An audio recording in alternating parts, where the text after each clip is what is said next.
There comes a moment, subtle, often silent, when a chapter begins to decay, not with a bang, but with a whisper. A job that once thrilled us turns into a cage. A relationship once magnetic grows heavy with silence. A dream we once chased becomes a burden we now drag. And the world does not announce this shift. Life never yells, "It's time to leave." It merely becomes quieter, colder, until we can no longer ignore the pull. Sometimes it's in the small details, the way we delay getting up in the morning, the heaviness in our chest when we walk into a familiar room, the way joy becomes effort instead of ease. This is the moment the Stoics prepared for, not with fanfare, but with daily discipline. For them, this wasn't just a turning point. It was a test of character. When everything within you says stay out of habit, but your spirit whispers go out of truth, the Stoic response is not panic. It is presence. It is awareness without alarm. They understood that detachment is not coldness, but clarity. The art of walking away is not an escape. It is an act of strength, of inner conviction. To choose departure over dissonance, to exit with grace rather than linger in false hope, takes an immense force of will. Seneca, Epictetus, and Marcus Aurelius all spoke, in different words, of the graceful exit, of the courage it takes to say, "No more." And in a society that equates endurance with success, they remind us that sometimes quitting is not failure, but wisdom. And not all persistence is noble. Sometimes it is fear in disguise. Walking away is not about abandonment, it's about discernment. To leave at the right time, in the right way, for the right reasons. This is a virtue the Stoics held dear. They knew the weight of timing. To them, wisdom was not measured in how long one stayed, but in whether one stayed for the right reasons. This video is a map through those moments of silent departure. We will explore not just the theory of walking away, but the deep spiritual practice of detachment. We'll delve into how to feel the shift before it's obvious, how to trust the signals from your soul, and how to prepare yourself mentally, emotionally, and spiritually to leave without regret. This is not about running, this is about choosing. It's about stepping into the unknown with open eyes and a steady heart, guided by reason and anchored in virtue. Chapter 1. The Stoic Compass. Knowing your north. Before you know when to walk away, you must first know what you're walking toward. The Stoics taught that the only true good is virtue. Not fame, not success, not comfort, but the internal alignment of the soul with what is right, reasonable, and honorable. This principle becomes your compass.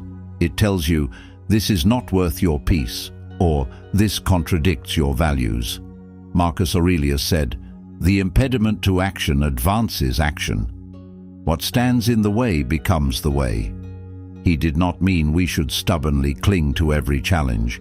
He meant we should confront each obstacle with clarity. Ask, is this obstacle calling me to grow, or is it a wall telling me to turn? To walk away wisely, you must be clear on who you are. The Stoics believed your daemon, your inner divine guide, was always whispering truth. That quiet nudge, that subtle unease when something no longer aligns with your deeper self, that is the whisper. We hear it when we're quiet, when the noise of ambition and obligation fades enough for truth to speak. We feel it in our bones when something no longer fits, like wearing a life that's become a size too small. But the whisper is not always convenient.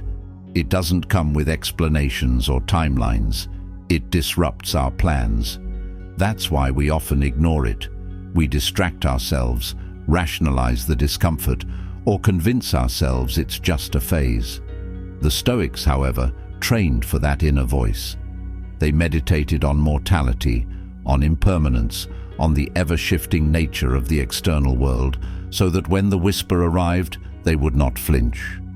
Clarity about who you are doesn't come from a title, a relationship, or a routine. It comes from ongoing examination, from asking yourself the hard questions. What kind of person am I becoming by staying here? What values am I affirming by my presence? What do I lose in exchange for the comfort of what's familiar? The question is, do we listen? And beyond that, do we act on what we hear? That's where wisdom begins. Listening to the daemon is one step, honoring it is the next. But action is the crucible where clarity proves its worth. Many of us hear the whisper but keep walking in the wrong direction, convincing ourselves that the noise will eventually fade. Yet the Stoics knew this is the very path to internal conflict, a life lived at odds with one's core. To honor the daemon is to answer its call even when it disrupts comfort. It's saying yes to authenticity over approval, yes to peace over pride. It's choosing the rocky, uncertain path of self-trust rather than staying rooted in what is merely known. This is not passive surrender. It's active obedience to the inner voice that asks not for ease, but for integrity. To walk away is not just a change in scenery, it is a return to self. It is the sacred act of reclaiming your energy from what no longer serves and offering it to the person you are still becoming. Each step away from misalignment is a step toward wholeness. And while the road may be uncertain, the compass within remains steady, if we're willing to follow it with our whole being. Write down the 5 values you will not compromise. Keep them close. When life grows foggy, they will be your compass. Ask yourself regularly, is this path still aligned with these? Chapter 2. The Courage of Letting Go. We romanticize holding on. We write songs about it. We reward people for staying, even when staying costs them their soul.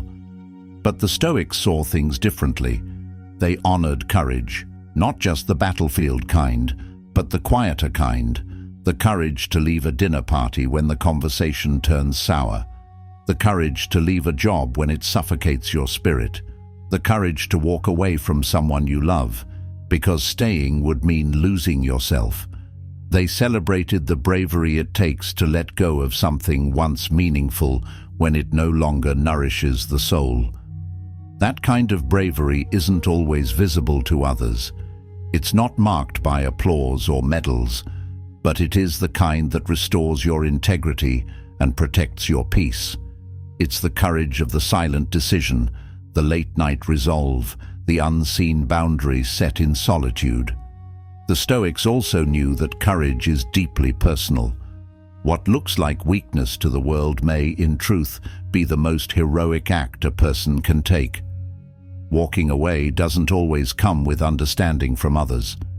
Friends, family, and society may question your choice, but the Stoic doesn't require approval to walk the path of virtue. They require only that their actions align with reason and truth. This is the kind of courage that shakes no fists, makes no declarations, but radiates peace. To the Stoics, there is no honor in clinging to something that corrodes your character. Courage is not merely about standing firm. It's about knowing when to step away.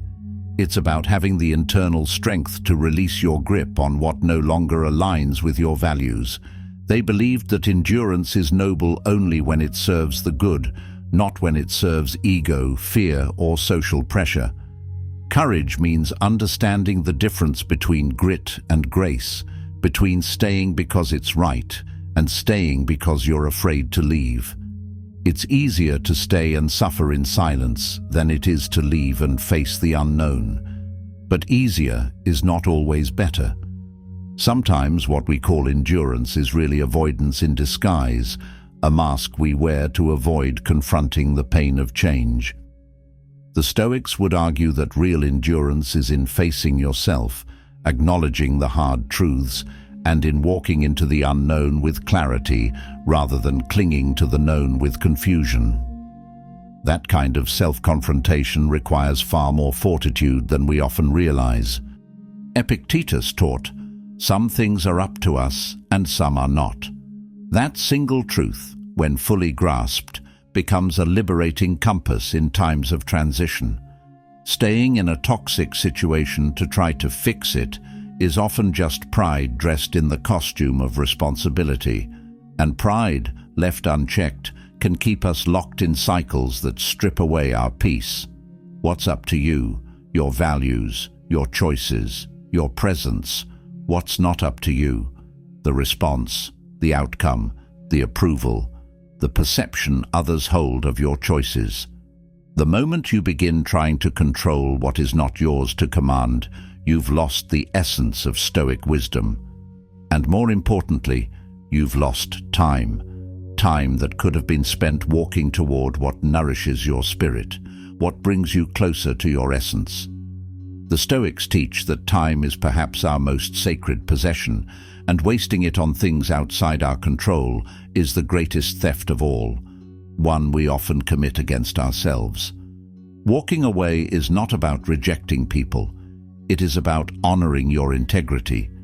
It is about recognizing when a place, a person, or a pattern has become misaligned with who you are and who you're becoming.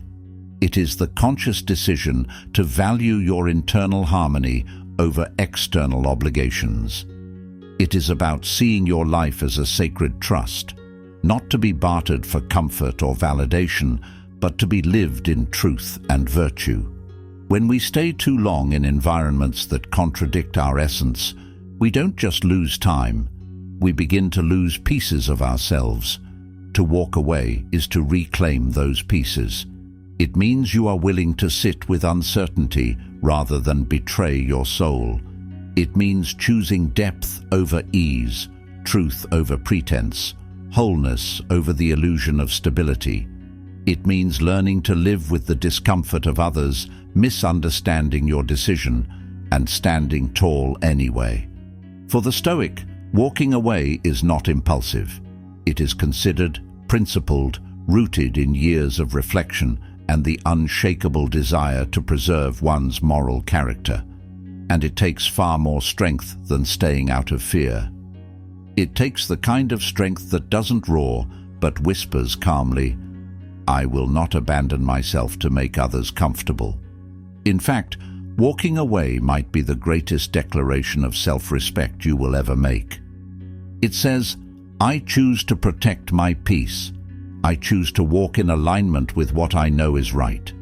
I choose myself, not out of selfishness, but out of reverence for my own soul." That is the kind of courage the Stoics revered. The quiet, unwavering, soul-liberating kind that does not seek permission, only truth. It is the kind that trusts the inner voice above the outer noise and steps into the unknown not because it is easy, but because it is right. And in that choice, we do not lose. We return to something more honest, more sacred, more alive. Think of something in your life you're holding on to that feels heavy.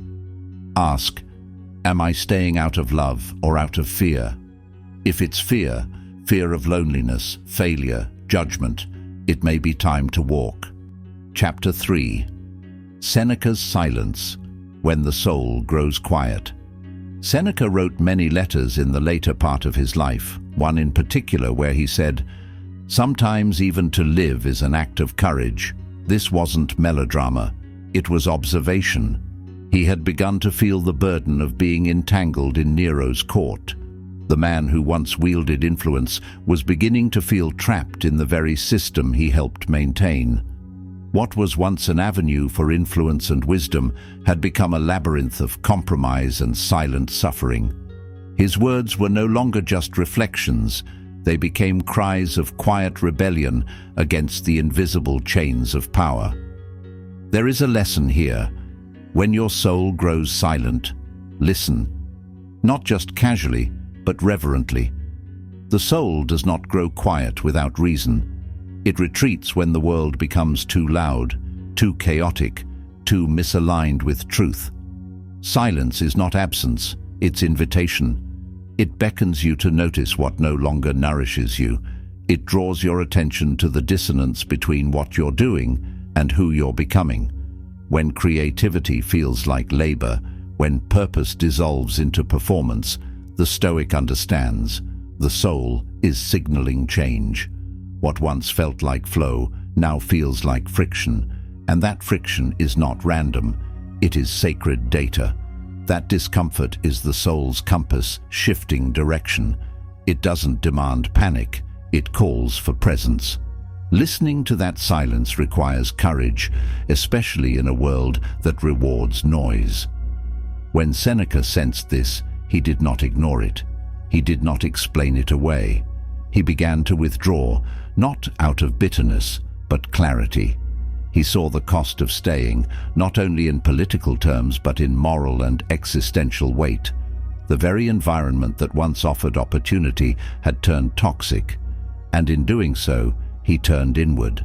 He retreated from politics, from noise, from obligation that no longer served purpose. He allowed his soul to breathe again, to speak again. He embraced the solitude not as a punishment, but as a purification. In that stillness, he met himself again.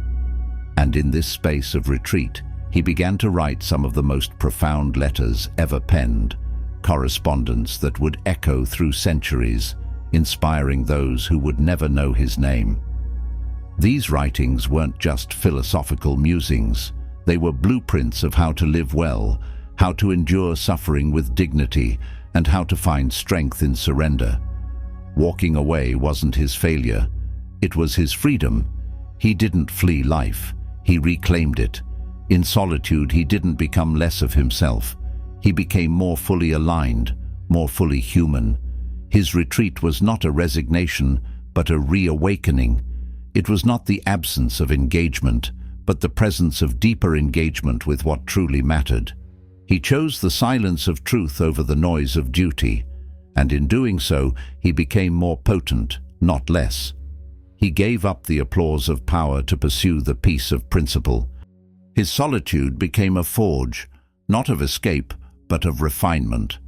Away from the court's manipulation and expectations, he could finally hear his own thoughts echo clearly, unfiltered by politics or fear. The noise of others' ambitions faded, and in that stillness he reacquainted himself with his essence. His words, born in silence, became soundtracks for generations seeking the same courage to walk away. In his solitude, Seneca found not only clarity, but conviction. The unshakable realization that walking away was not the end of his influence, but the beginning of his legacy. His letters, composed in this sacred space of inward turning, would become companions to those navigating their own crossroads centuries later. Seneca's departure taught us that sometimes the most radical thing we can do is stop playing a role we've outgrown and start writing our own script again.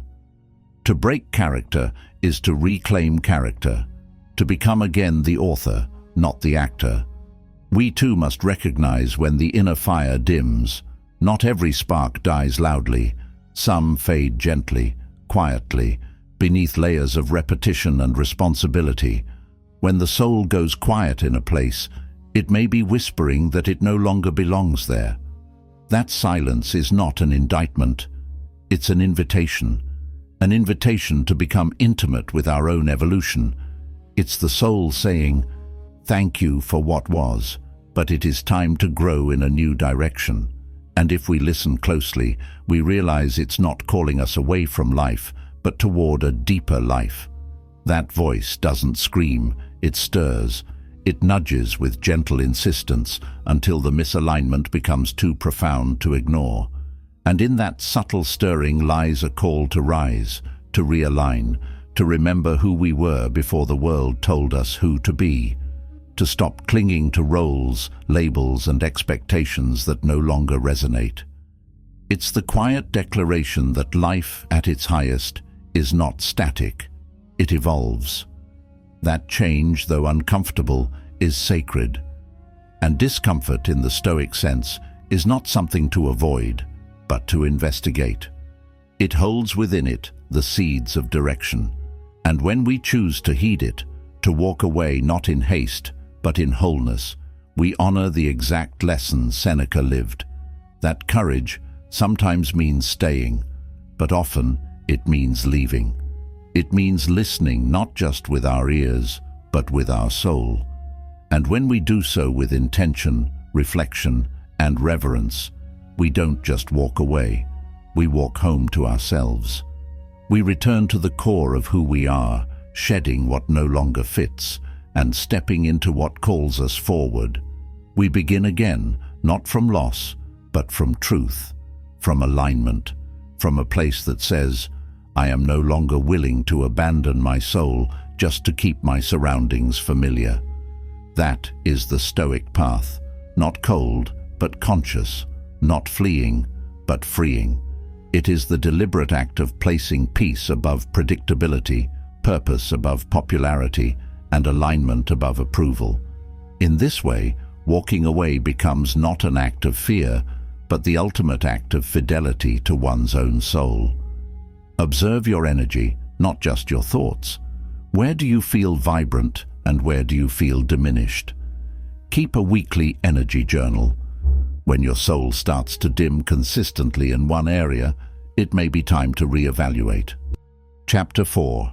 Detachment is not indifference. People often confuse Stoic detachment with apathy, but that's a tragic misunderstanding. The Stoics were not cold, they were clear. Their clarity did not dull their humanity, it sharpened it. They did not deny emotion, they disciplined it. Where the untrained mind reacts, the Stoic reflects. Detachment to them was not disengagement, but discernment. It was the ability to love fully without becoming owned by what they loved. It was the power to remain grounded even as life shifted uncontrollably. This kind of clarity made the Stoic both powerful and peaceful, able to engage deeply with life while not becoming enslaved by it. To detach is not to stop caring, it is to stop clinging.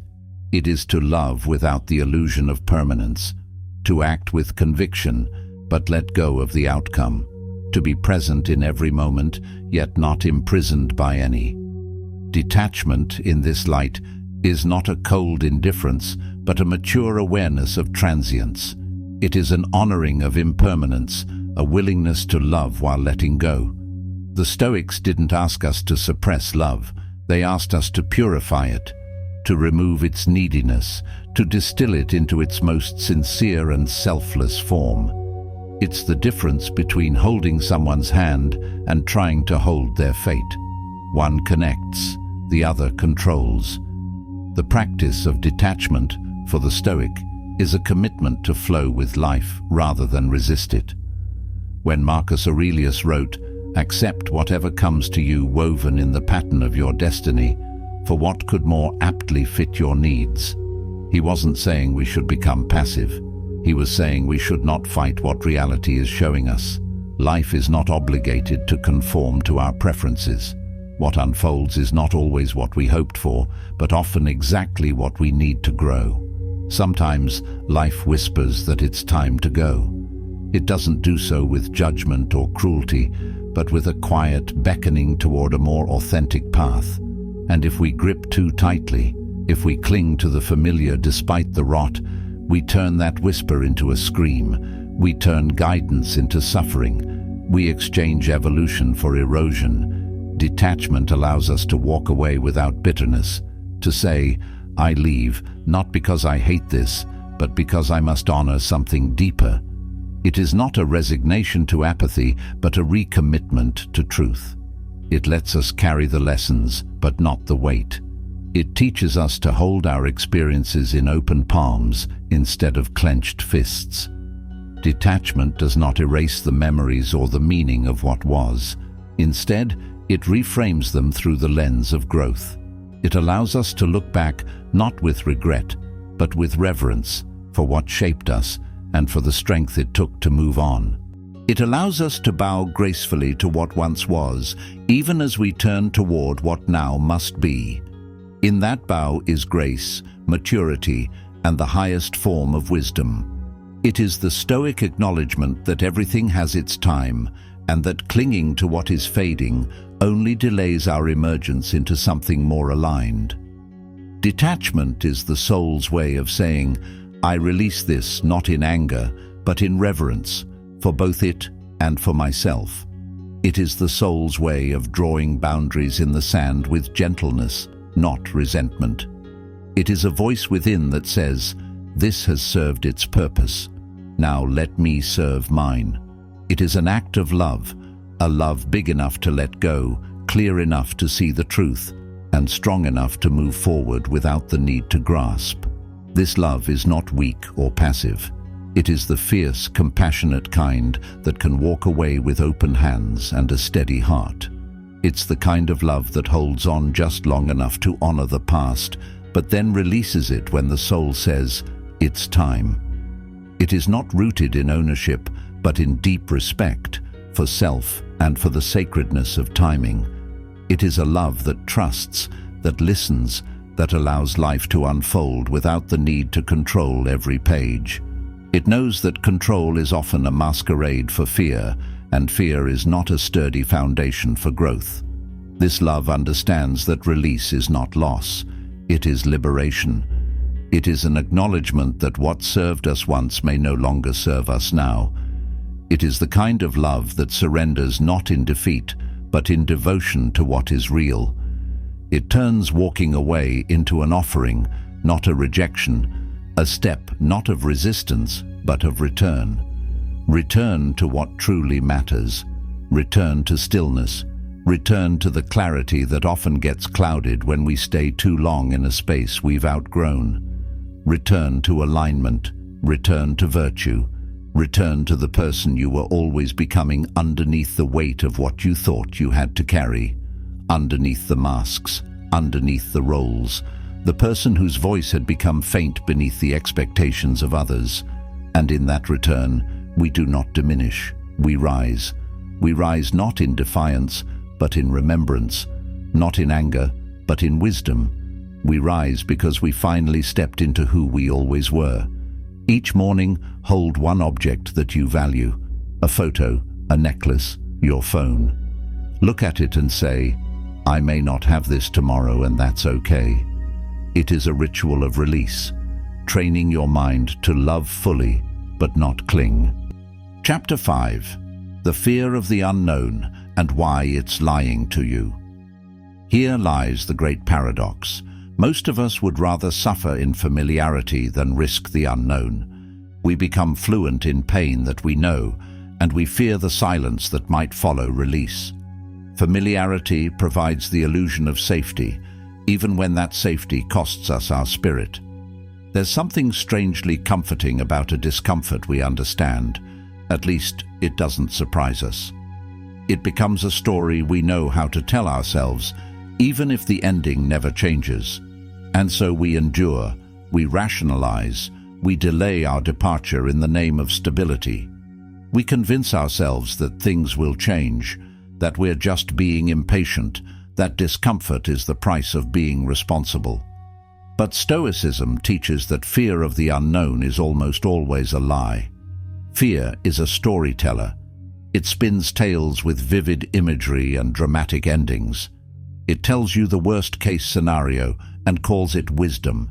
It masquerades as prudence, when in truth it's often cowardice in disguise. The Stoic doesn't dismiss fear. They examine it. They sit down with it, ask questions, dismantle its assumptions. They ask, is this real or is this imagined? Most fears shrink under the scrutiny of reason. Once examined, they lose their power, revealed not as truths, but as guesses wearing masks. Epictetus reminds us, it is not things themselves that disturb us, but our judgments about them. Walking away does not hurt us. What hurts is the story we attach to it. I'll never find better. I'll be alone forever. I failed. These are not facts. They are echoes of insecurity, magnified by our attachment to outcomes we can't control. These narratives grow in the dark, and the Stoic practice is about shining a light into that darkness. It is about seeing that most of what paralyzes us is internal, not external. The cage is built from thoughts, not walls. Those are not facts, they are judgments, mental echoes of fear pretending to be wisdom, and you can unlearn them. You can replace them with questions grounded in truth. What if leaving opens the door to something better? What if solitude is not a punishment, but a sanctuary? What if I didn't fail, I simply outgrew? These questions don't erase the fear, but they dilute its power. They invite clarity, not catastrophe. They challenge the internal monologue that has kept you stuck, offering instead a dialogue of growth. They create mental space for curiosity to replace assumption and strength to replace fear. They allow us to see life not as a fixed script, but as a dynamic stage where we can edit and rewrite as we learn. They open up possibility where before there was only paralysis. The imagination that once served fear begins to serve vision. The mind, once liberated from fear's grip, begins to entertain its natural state, forward motion. It starts to ask not, what if it all goes wrong? But what if this is exactly what I need? And when you let your imagination explore courage instead of catastrophe, your entire life begins to reshape itself around new potential. Behind every decision to walk away is a leap, not into chaos, but into clarity, into possibility, into self-trust. It is not a reckless plunge into the void. It is a conscious step into alignment. It's the moment where your internal yes becomes louder than your external shoulds. It's the soul saying, you may not know what's next, but you know this isn't it. And that knowing, when honored, unlocks a deeper sense of trust. When we learn to trust the ground beneath us, even when it feels invisible, we find a new kind of freedom. A freedom not from difficulty, but from distortion. A freedom that says, even if I fall in truth.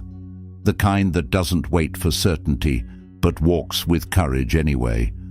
That is the Stoic leap, not into darkness, but into the light of your own becoming, into the path your higher self has already begun to walk, into the unknown that's not empty, but sacred, waiting for you to meet it with open eyes and a ready heart. When you find yourself stuck in fear, write down the worst-case scenario. Then next to it, write the best-case scenario. Then write the most likely scenario. See the fear for what it is, a guess, not a truth. Chapter 6. Walking away in relationships, the highest act of love. Let's talk about the hardest one, leaving people we love. The Stoics didn't idealize relationships. They respected them deeply but held no illusions about permanence. They knew people come and go, and to cling is to suffer. They taught that everything borrowed from life, including those we love, must someday be returned. And so, to love well, we must also be prepared to let go well. True love, in the Stoic sense, is not dependent on proximity or permanence. It's measured by clarity, compassion, and integrity. Love was not seen as something to grasp tightly, but as a sacred act of presence, meant to elevate, not to entrap. To the Stoics, love was not ownership, it was presence. It was not control, it was conscious witnessing. Marcus Aurelius wrote, "When you arise in the morning, think of what a privilege it is to be alive, to think, to enjoy, to love." He did not say to control. He did not say to possess. Love, to the Stoics, is an act of seeing, not of keeping. It's the gentle recognition of another's journey, not the imposition of your own path upon them. To truly love someone is to want for them what aligns with their virtue, even if that means stepping aside. Love must flow in freedom to remain love. Anything else is a contract written in fear. When a relationship becomes a battlefield or a slow erosion of self, the Stoics would not ask, "How can I fix them?" They would ask, "Am I still acting in accordance with my virtue?" They understood that love without virtue becomes attachment, that staying out of guilt or habit isn't noble, It's neglectful of the self. They believed that we dishonor both ourselves and the other when we stay longer than love's lesson. And in the Stoic framework, if love requires you to shrink, silence, or betray your own integrity, then it is no longer love, it is bondage. Virtue cannot thrive where the self is consistently abandoned. Love doesn't always mean staying.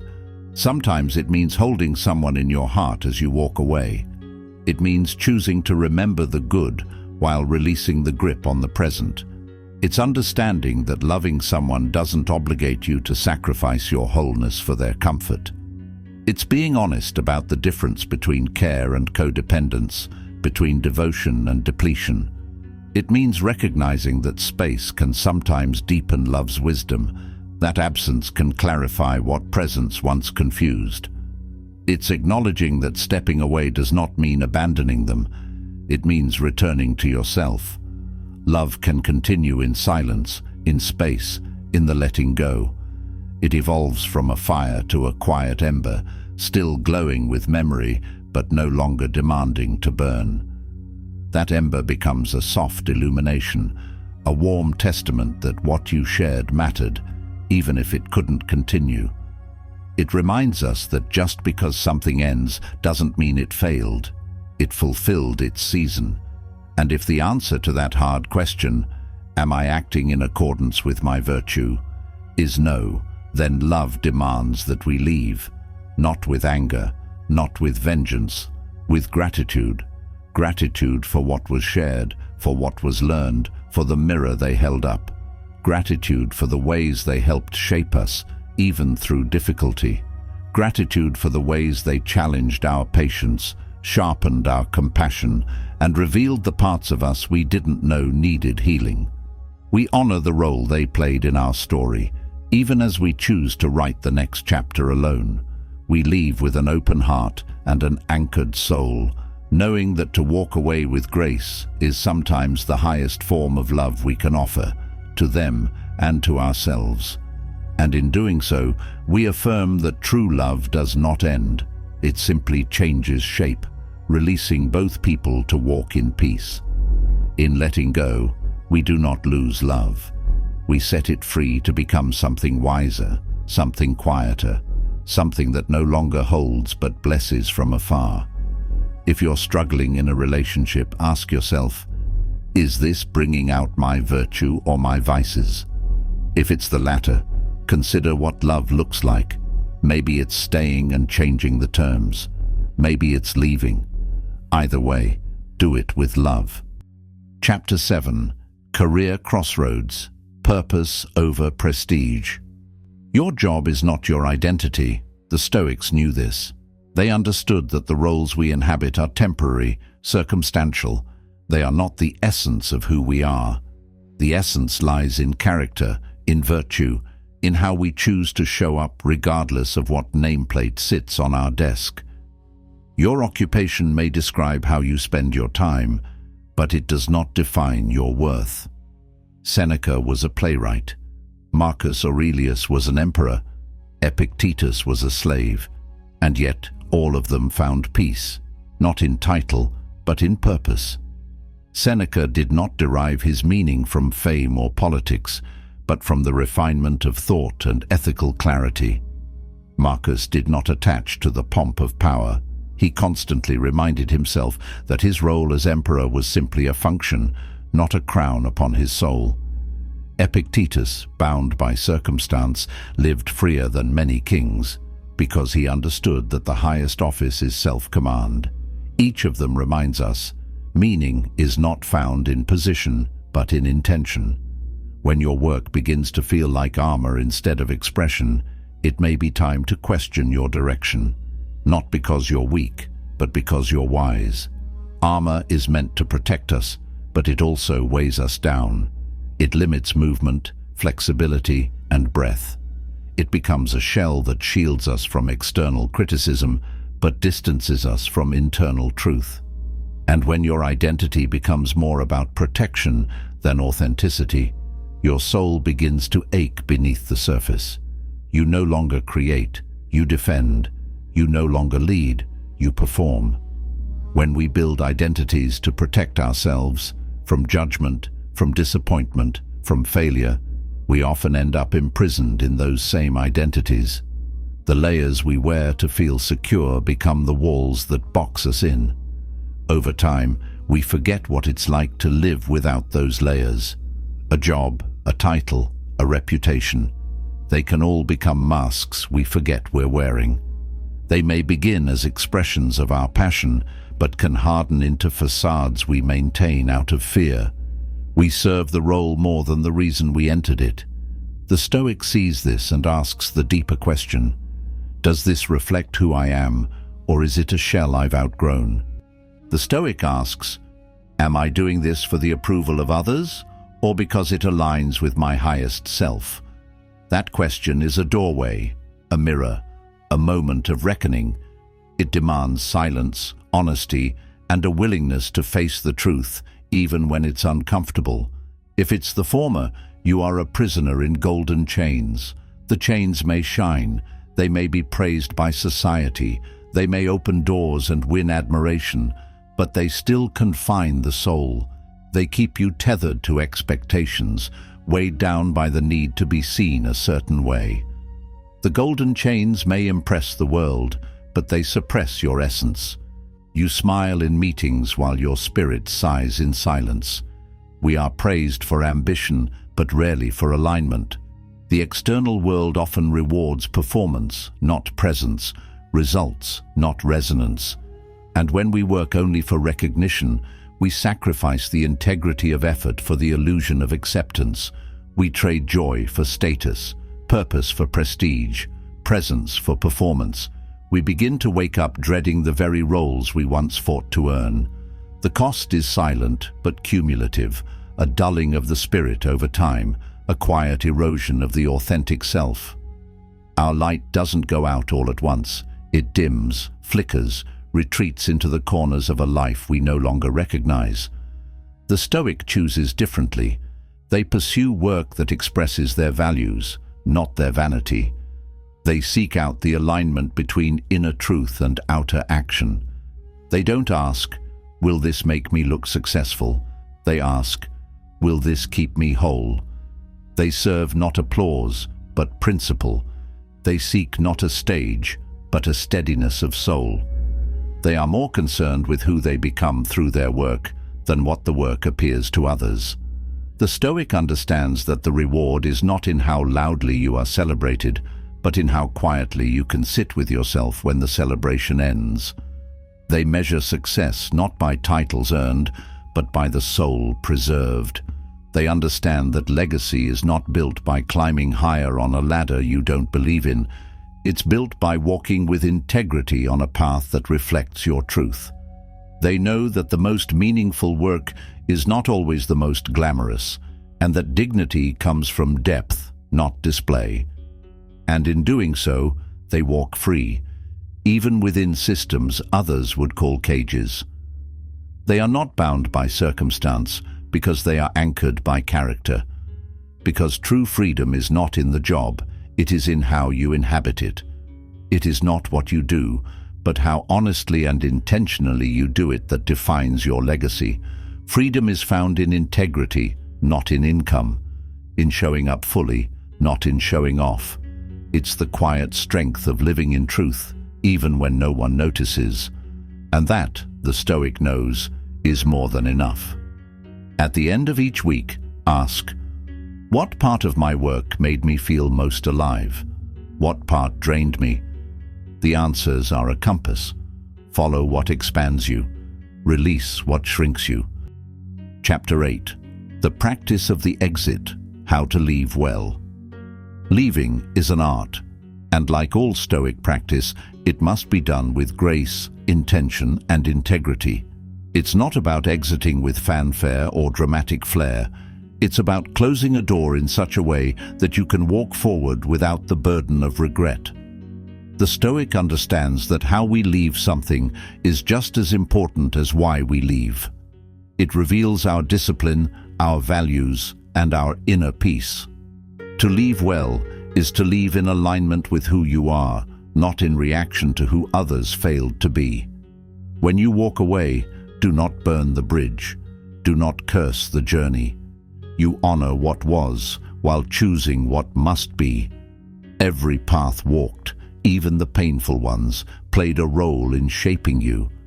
The Stoic does not discard the past. They transmute it into wisdom. You can leave while still respecting the experience. You can close a chapter without tearing out the pages. When you leave with reverence, you leave cleanly.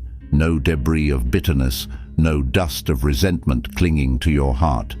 Just clarity. Marcus Aurelius urged, "If it is not right, do not do it. If it is not true, do not say it." This applies to our departures too. Leave with clarity, not drama. Leave with love, not resentment. Leave because your soul is growing.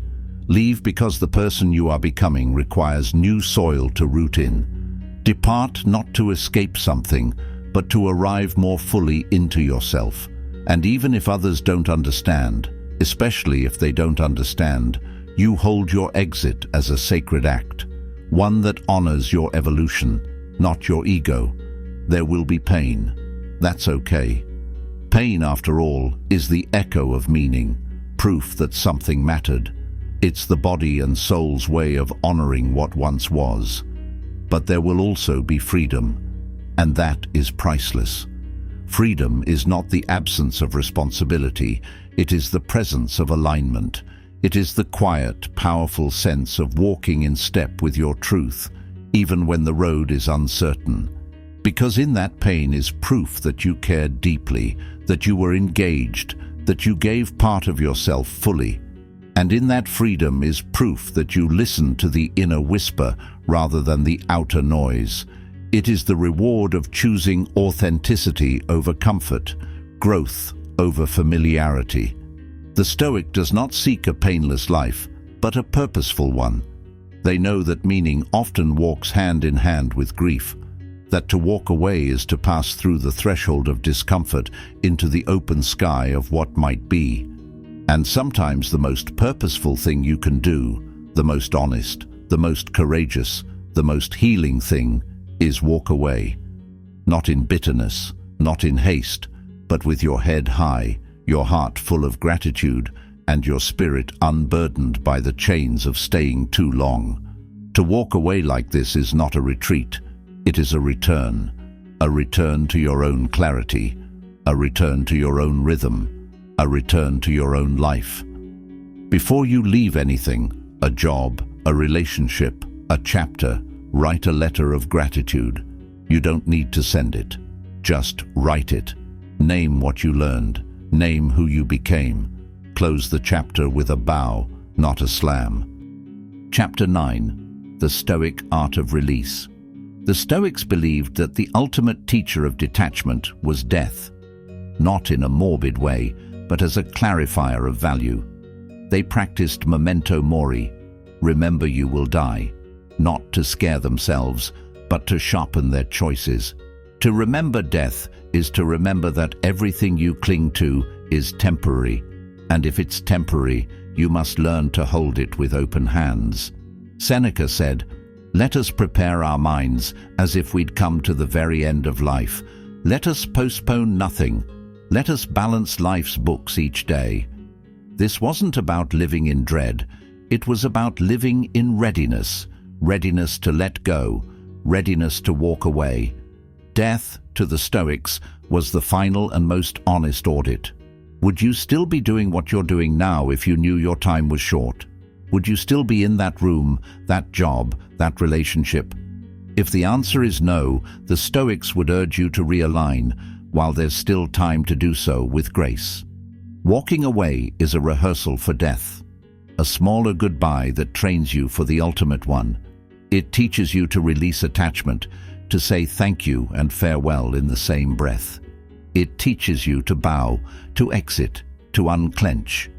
And in that release you come closer to freedom, not just from what you leave, but from the fear that made you stay.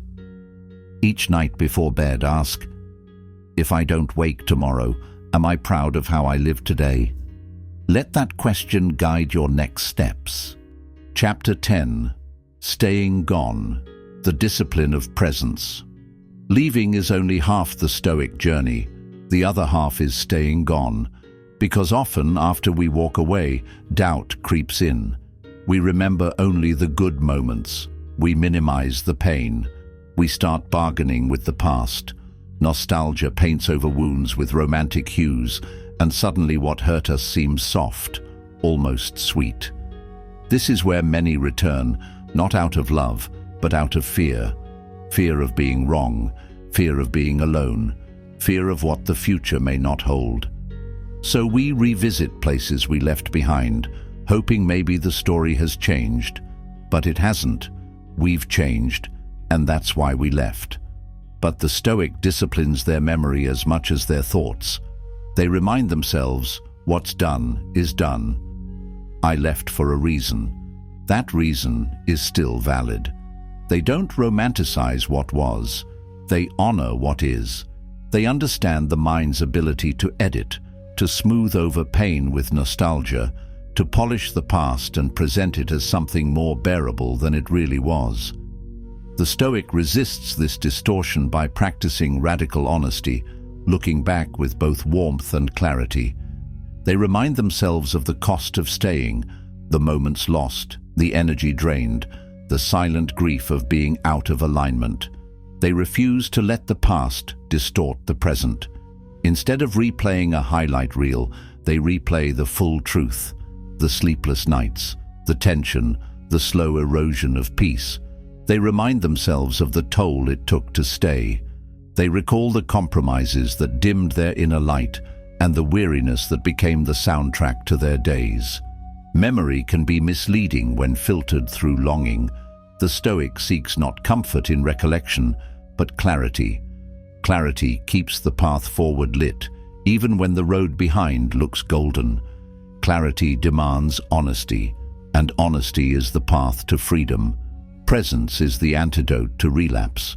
When you walk away, bring your soul with you. Don't leave your heart behind in old rooms. Don't replay scenes you've already exited. Be where your feet are, and not just physically. Be there emotionally, spiritually, and mentally. Don't merely occupy new space while your spirit lingers in the old one. Claim the moment you're in. Let the past stay in its season. Let the chapter be closed without tearing out the pages.